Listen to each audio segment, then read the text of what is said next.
Tiniyak ngayon ng Judicial and Bar Council na handa silang ipaliwanag ang pagka-disqualify kay Justice Secretary Laila De Lima.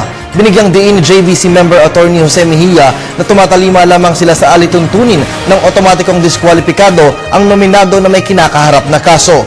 Niliwanag ni Mejia na ang disbarment case ni De Lima ay patuloy na iniimbestigahan ng Integrated Bar of the Philippines. Sinabi pa ng JVC na hindi nila sinisingle out si De Lima kundi sinusunod lamang nila ang itinadhana ng batas. Niliwanag din ng JVC na bagaman nangunguna sa botohan si Acting Chief Justice Antonio Carpio, hindi nangangahulugan na siya na ang posibleng sumunod sa napunong maestrado.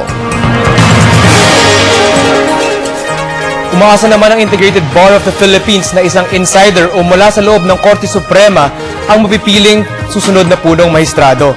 Inihiyag ito ng IBP bilang reaksyon nila sa shortlist na ipinalabas kahapon ng Judicial and Bar Council.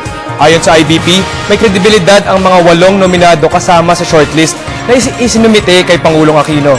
Dahil dito, nasa kamay na ng Pangulo ang pagpapasya kung sino ang hihirangin niyang bagong Chief Justice.